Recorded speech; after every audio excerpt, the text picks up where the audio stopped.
They say that it was probably like the library. And that is the only access to that room up there. There was no interior stairs to it. So we go up there with an extension ladder when we want. But there's nothing practical in there now. This is our bell tower. Here we have one bell. We actually have two bells. Here's our second bell. But this bell was from when we came.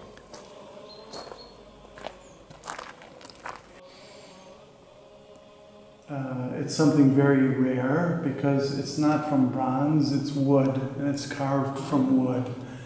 And we know that it's from her, but we don't know if she gave the money for it to be made or if she sent it. Because there's another one on a close by monastery of Corona, which is similar, and you don't find a lot of these carved by wood. You can see there are a few pieces that are broken, and over 15 years ago, one man took one piece to a wood carver and asked him what he would, if he could restore it. And he said, yes, I can, but for only one piece. Then he asked $4,000. So they didn't go ahead with that, and they used the money for other things. So when we came before 10 years, what you see is what we found in the monastery. Everything else that a monastery has was gone. Treasures, manuscripts, holy relics, they're all in other monasteries or in museums. So these are the old things that were remaining when we came.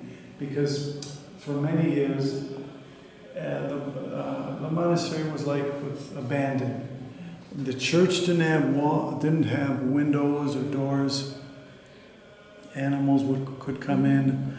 The walls were falling apart.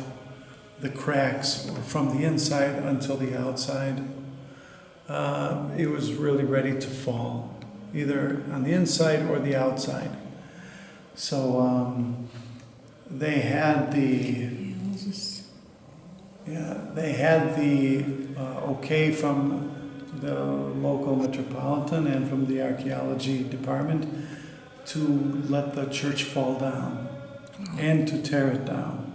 But fortunately, the people from the surrounding villages put their foot down and said, no, the rest of the buildings of the monastery to be torn down, but the church we will save.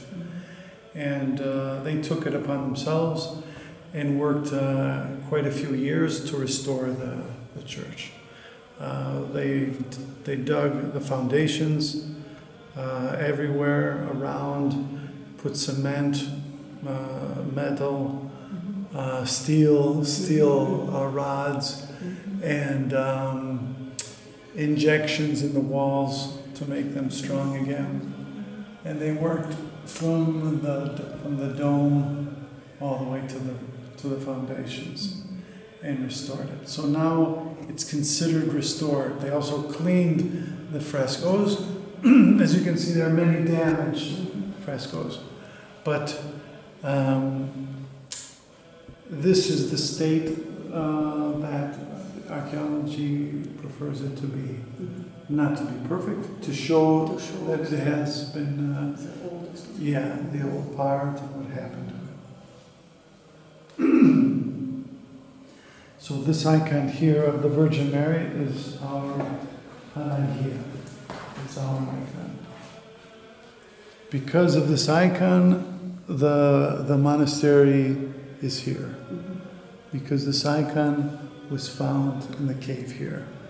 And from the day that she was found, she was doing miracles. And for us, she is our protection, our miracle, and our help And we see and we feel her presence every day. It is the one and the only treasure that we have here at the monastery. Yeah, we can sense that. The people from the villages often come here and ask for help, for different things, and they receive.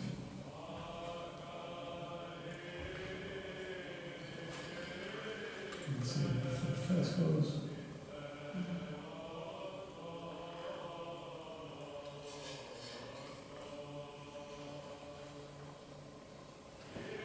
Let me show you the Holy Altar. It's very beautiful as well. 1793.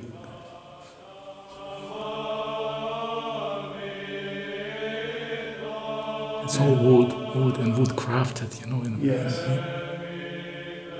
Pieces, so beautiful. And also the frescoes here are in very, very good condition. Yeah.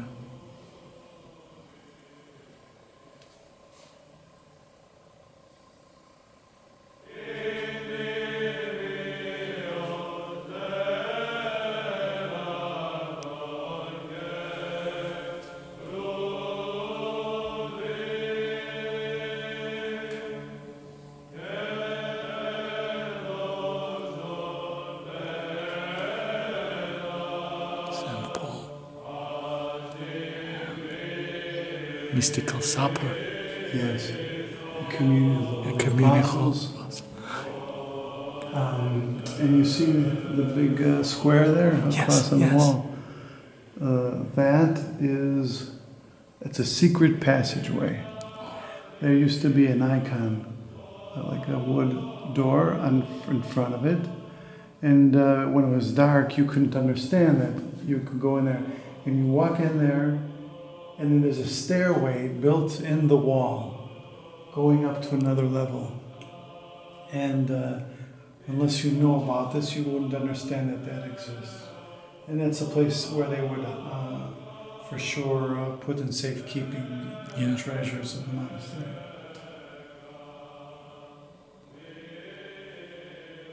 But Turks were not, they never came, or they came and they passed by. They never really stayed in that area. The Turks, no. The damage to the monastery was not only done by Turks, it was done by everybody. Okay. By Christians, by Europeans, by locals. Yeah. And you can see here how that the distance of about 4 inches, that shows how much this wall moved from its original position.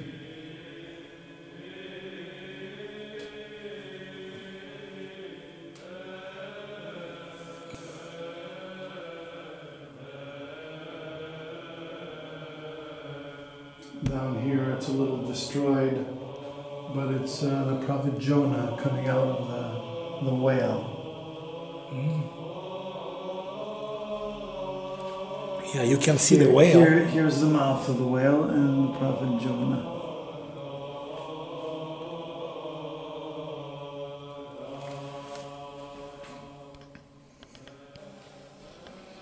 We celebrate the falling asleep of the Virgin.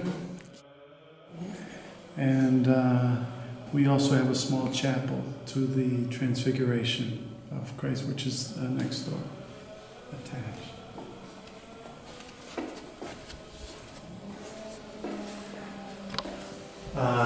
Here is the life-giving font, the icon of the life-giving font in Constantinople. And the other scenes in that you see are basically events that are mentioned in the Revelation, the Apocalypse of St. John. This is 40 Sebastians, 40... no, it's, they are in here, well, I'll show you to them. This is the Virgin's dressed in white, being judged under the throne of Christ with the books of the apostles. It's a virgin's fear, right? Because I thought it's many Yes. people, and I just thought it's usually 40. Yes. 40. You will see them there waiting for you in here.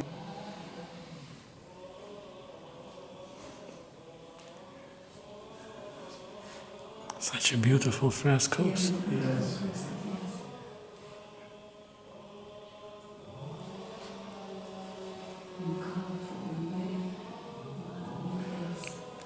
Do you celebrate the Apostle Peter? Yes. Okay, here is his martyrdom.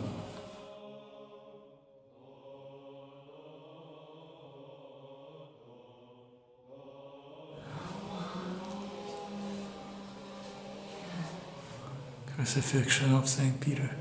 Yes. And next is the martyrdom of Saint Stephen. You can talk for hours and days of the topics. Yes. They were done in 3 different time periods. Okay. The main church in the early 17th century, then here in the later 17th century, and then in the narthex was early 18th century. They cleaned and strengthened.